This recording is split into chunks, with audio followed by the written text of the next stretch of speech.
ই পাসপোর্টের আবেদন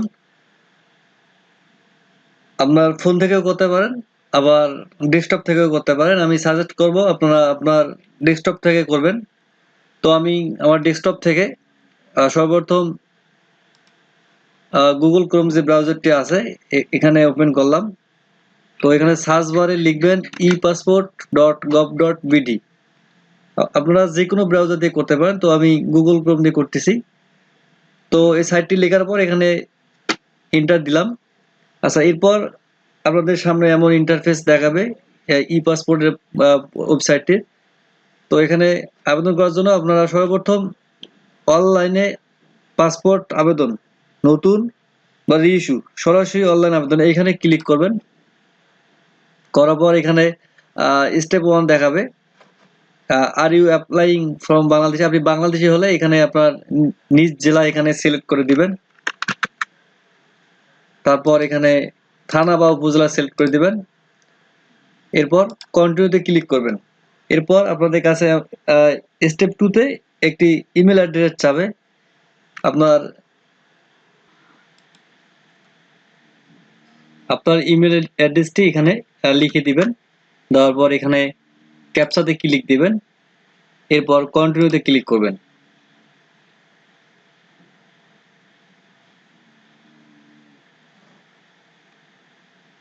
স্টেপ 3 তে এখানে পাসওয়ার্ড দিতে হবে, তারপর এখানে গিভেন নেম দিতে হবে, সারনেম দিতে হবে, তারপর ফোন নাম্বার এখানে দিতে হবে।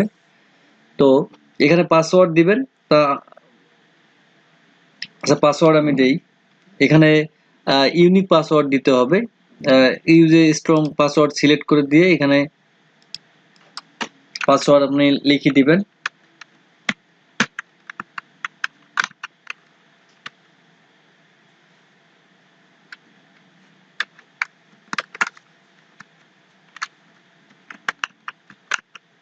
প্রথমে যে পাসওয়ার্ডটি দিলেন রিপিট পাসওয়ার্ডে আবার ওই পাসওয়ার্ডটি দিবেন।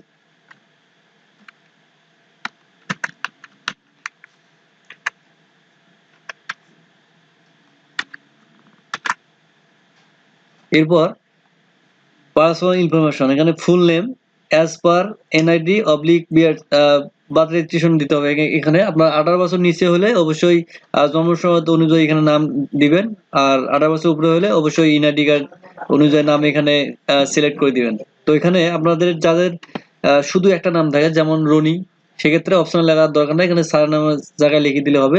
তাদের যাদের ফার্স্ট নেম লাস্ট নেম আছে তারা লিখে দিবেন।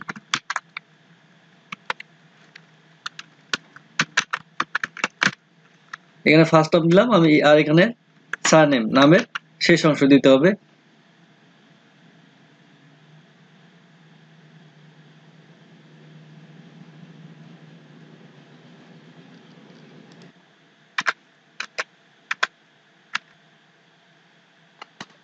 এরপর ক্রিয়েট অ্যাকাউন্টে ক্লিক করবেন।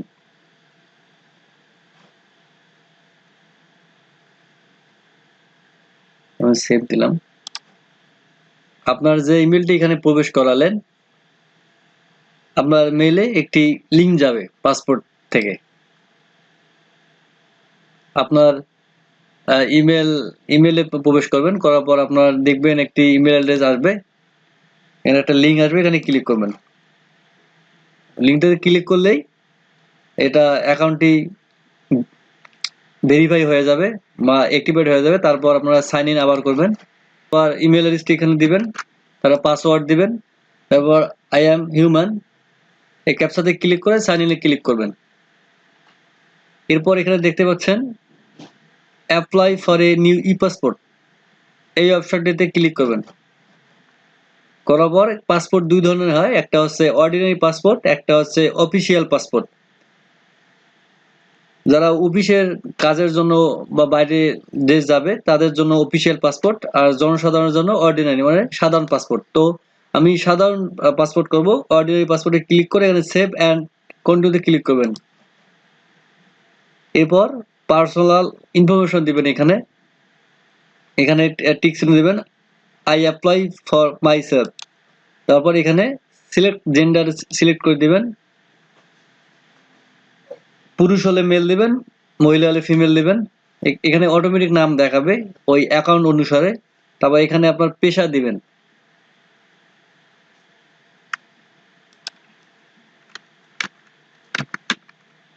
যার যেটা পেশা সেটা এখানে সিলেক্ট করে দিবেন। তারপর রিলিজন রিলিজন দিবেন। আচ্ছা, এরপর ফোন নাম্বারও অটোমেটিক এখানে দেখাবে। তারপর birth data, Bangladesh, select district of birth, এখানে জন্মস্থান দিবেন আপনার নিজ জেলা, আমি দিলাম। তারপর আপনার জন্ম তারিখটা দিবেন।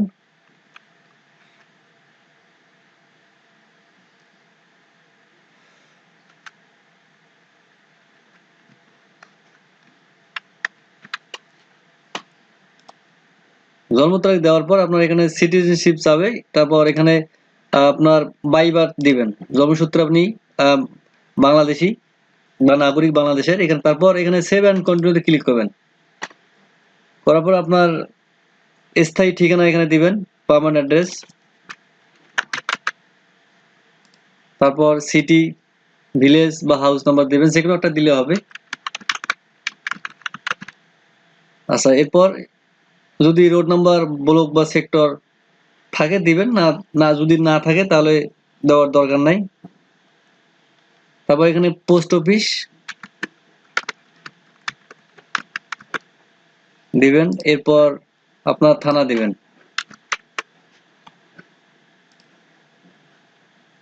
যদি বর্তমান ও স্থায়ী ঠিকানা একই হয় সেক্ষেত্রে এখানে ক্লিক করে দিবেন, সেভ অ্যাজ কন্টিনিউ। এরপর আপনার এনআইডি কার্ড নাম্বারটা এখানে দিবেন।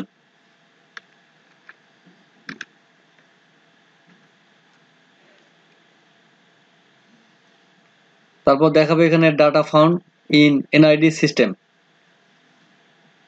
আপনার এমআরপি পাসপোর্ট থাকলে এখানে সিলেক্ট করবেন, আর যদি আগে ই পাসপোর্ট থাকে এখানে সিলেক্ট করবেন। যেহেতু আমি নতুন করতেছি, no, I don't have any previous passport, এখানে আমি ক্লিক করে এখানে তারপর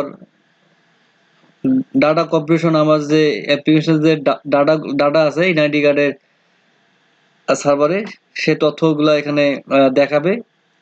এরপরে নো কমা দিয়ে I don't have a click করবেন। যদি আপনার একাধিক পাসপোর্ট থাকে তাহলে ইয়েস এ ক্লিক করবেন, যদি না থাকে তাহলে নোতে ক্লিক করে সেভ অ্যান্ড কন্টিনিউতে ক্লিক করবেন। তারপর এখানে আপনার এনআইডি কার্ড অনুসারে পিতার নাম দেবেন। তারপর পিতার পেশা,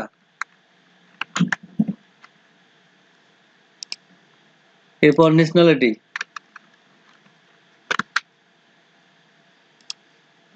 তারপর ন্যাশনাল আইডি নাম্বার। যদি কারো 1998 সালের পরে হয় জন্মসাল, সেক্ষেত্রে এখানে পিতার এনআইডি নাম্বার অবশ্যই লাগবে। যদি উপরে হয় তাহলে এখানে লাগবে না, কোথাও অপশনাল, দিলে দিবেন না দিলে নাই। কেন মায়ের নাম দিবেন। তারপর মায়ের পেশা দিবেন, এখানে সিলেক্ট করে দিবেন এখানে। তারপর ন্যাশনালিটি অবশ্যই বাংলাদেশি, আর এনআইডি নাম্বার অপশনাল, দিলে দিবেন না দিলে নাই। এরপর সেভ অ্যান্ড কন্টিনিউতে ক্লিক করবেন। এখানে স্পাউস যাবে, আপনি যদি বিবাহিত হন মেরিট দেবেন, সিঙ্গেল সিঙ্গেল দিবেন। আচ্ছা, তারপর সেভ অ্যান্ড কন্টিনিউতে ক্লিক করবেন। এরপর ইমার্জেন্সি কন্ট্যাক্ট যাবে, এখানে আপনার বাবা মা, ভাই বোন, আত্মীয় স্বজন দিতে পারেন। তো আমি এখানে ফাদার দিলাম, ইমার্জেন্সি কন্ট্যাক্ট। এখানে আবার ঠিকানা দিতে হবে।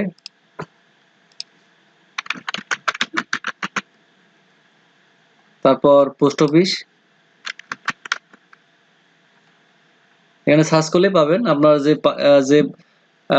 যে ডাকঘর, সেটি এখানে সার্চ করলে আপনার অটোমেটিক এখানে দেখাবে। তারপর থানা সার্চ করলে হবে। তারপর এখানে ইমেল অ্যাড্রেস অপশনাল দরকার নাই, এখানে নাম্বার দিতে হবে পিতার। কন্টিনিউতে আবারও ক্লিক করলাম। এরপর আপনাদের দেখাবে পাসপোর্ট অপশনস, 48 পেজেরও হবে, আবার 64 পেজেরও করা যাবে। 5 বছর করতে পারেন, আবার 10 বছরও করতে পারেন। 5 বছর হচ্ছে 4025 টাকা, 10 বছর হচ্ছে 5750 টাকা। তো আমি 5 বছরের জন্য করব, সেভ অ্যান্ড কন্টিনিউতে ক্লিক করলাম।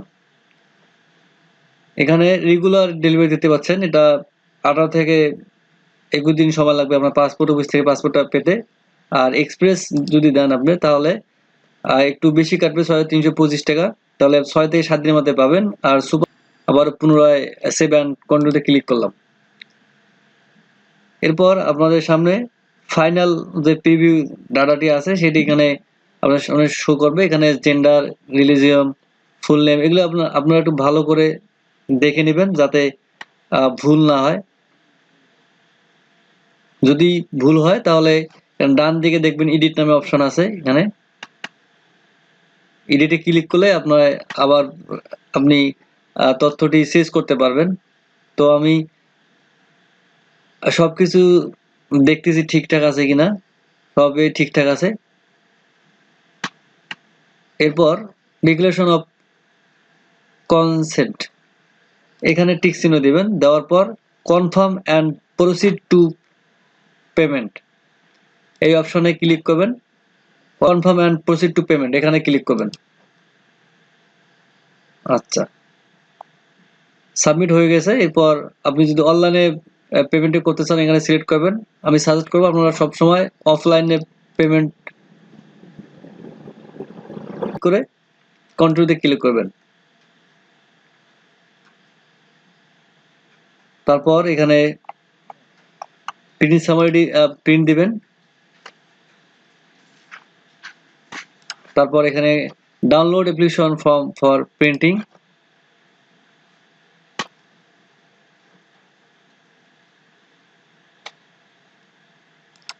ডাউনলোড করে আপনার সামনে 3টা পেজ পাবেন আর প্রিন্ট সামারি পাবেন। এগুলো প্রিন্ট করে আপনার নিকটস্থ যে পাসপোর্ট অফিস আছে সেই অফিসে জমা দিবেন।